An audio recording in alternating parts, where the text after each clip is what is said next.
Eh bien, bonjour, bonsoir, j'espère que vous allez bien, c'est Flo. Et aujourd'hui, on se retrouve pour parler des spoilers du chapitre 408 de My Hero Academia. Avant que cette vidéo ne commence, je vous le rappelle, si vous voulez me soutenir et suivre les prochaines vidéos, n'oubliez pas de vous abonner à la chaîne et c'est parti. Dans ce chapitre 408, il s'intitule Des yeux pleins de détermination. Ce chapitre va directement commencer là où on s'était laissé ce chapitre précédent, c'est-à-dire dans le flashback de All For One et de Yoichi. Donc on voit All For One tuant Yoichi dans un égout, son corps se désintègre et il ne lui reste qu'une seule main. Donc c'est ce qu'on avait vu au chapitre précédent exactement. Alors on voit qu'il est révélé que All For One lui a donné ce nom parce que son frère était la première chose qu'il a reçue dans ce monde. Donc Yoichi contient les kanji pour donner et premier, donc il porte bien son nom du fait du premier utilisateur du One For All et de donner, donc transférer son alter. La deuxième page va se concentrer sur les yeux d'All For One et de Kudo, alors que les yeux de Kudo sont pleins d'émotions et vont commencer à se remplir de larmes, parce que quand même son ami en quelque sorte du coup s'est fait tuer devant ses yeux, donc formant une sorte de reflet de la personne qui a tué Yoichi. Et de l'autre côté, nous voyons les yeux d'All For One qui sont entièrement blancs, sans aucun reflet, comme quoi il n'aurait aucune émotion face à ça. Donc ensuite on continue, le narrateur va dire que Yoichi a été tué à peu près 2 mois après s'être échappé avec Kudo et le troisième utilisateur. All For One va alors regarder la main de Yoichi, on voit d'ailleurs qu'elle ressemble à celle de Shigaraki, bon, en soi c'est normal puisque comme on l'avait vu avec les différentes mains qu'avait Shigaraki, elles sont toutes pareilles donc je vois pas pourquoi il y aurait une différence. Et puis il va dire que l'alter qu'il avait donné à son frère n'est plus dans son corps, donc là il comprend que l'alter qu'il avait transféré a en quelque sorte disparu et que cela en fait n'est jamais arrivé auparavant.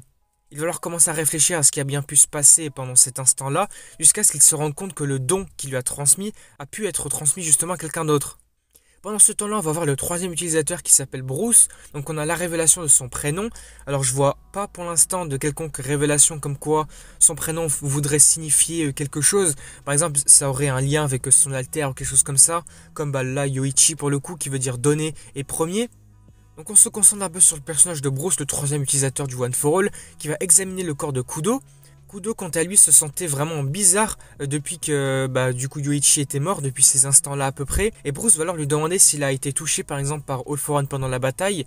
Mais Kudo va lui dire de révéler directement les résultats, de ne pas perdre de temps. Et donc on va apprendre qu'il semblerait qu'il y ait maintenant 2 facteurs alters à l'intérieur de Kudo, celui du changement de vitesse, donc le gear shift, son propre alter à lui, et un autre qui est très petit, presque insignifiant. Donc là on comprend bien que le One For All lui a été transmis, donc on ne sait pas exactement comment ça s'est passé. Je suis sûr que Yoichi ne le savait même pas, et que Kudo également ne le savait pas. Je pense que pour le coup c'est peut-être plus tard que ça a été compris. Parce que c'est vrai que pour le coup, on pourrait se demander s'il n'y a pas ici une petite incohérence. Parce que c'est vrai que Yuichi Shigaraki, du coup, avait son alter de transmission d'alter à la base, quand il est né. Et puis après, All For One lui a donné un alter de stockage de force, les dents fusionnées pour créer le One For All. Mais comment Yuichi pouvait savoir qu'il pouvait transmettre son alter? En aucun cas, il pouvait le savoir. La seule chose qu'il pouvait savoir, c'était le fait qu'il pouvait stocker la force, qu'il avait l'alter de All For One, en tout cas celui qui lui avait transmis, mais en aucun cas il aurait pu savoir qu'il aurait pu transmettre son alter. Donc c'est vrai que là on ne sait pas trop exactement comment ça s'est passé.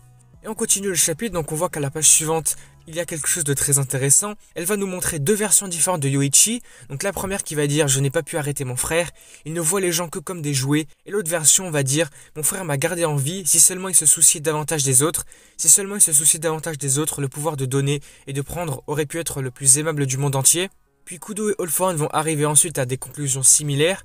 Kudo va dire que la volonté de Yoichi vit maintenant en moi, tandis que All For One va dire que cela signifie qu'il existe toujours. Et nous voyons ensuite une double page montrant les prochaines décennies de la vie d'All For One. Donc ça c'est vraiment super cool de voir ça. On voit plein de cases sur la page de chapitre qui vont montrer les différents événements de la vie d'All For One. Donc on va voir des instants où il va tuer Kudo et Bruce, le deuxième et le troisième utilisateur du One For All. Un moment où il va créer une secte, un groupe de vilains. Il va rencontrer le docteur Ojiko. Il va même essayer de voler le One For All à Banjo, donc le 5e utilisateur si je me trompe pas. Et on va voir qu'il aura échoué à ces instants-là. Il va même couper en 2 le 6e utilisateur, donc N. Il va également tuer Nana, la 7e détentrice, et va se faire détruire le visage par All Might. Donc là nous verrons un petit flashback du coup de cet instant-là, de leur vraie première bataille où All Might avait gagné. Donc là on va voir que juste après que All For One avait été vaincu par All Might pour la première fois, le docteur a réussi à voler son corps à la morgue. Donc là je sais pas comment ça s'est passé.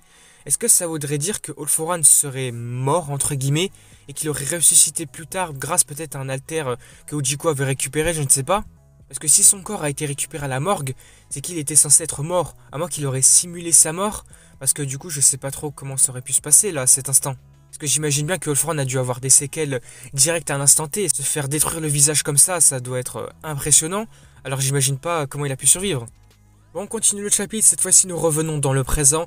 All For One va se demander si Bakugo est le descendant de Kudo, mais il se rend compte que ça va être finalement impossible. Il avait tué sa famille et toutes les femmes et les enfants qui lui étaient proches. De plus, si Kudo et Bakugo étaient liés par le sang, All For One l'aurait remarqué à Kamino. C'est alors que le déclic va se faire, en fait ce sont les yeux qui sont assez similaires. Contrairement à Kamino, les yeux de Bakugo montrent sa détermination à vaincre All For One, tout comme ceux de Kudo.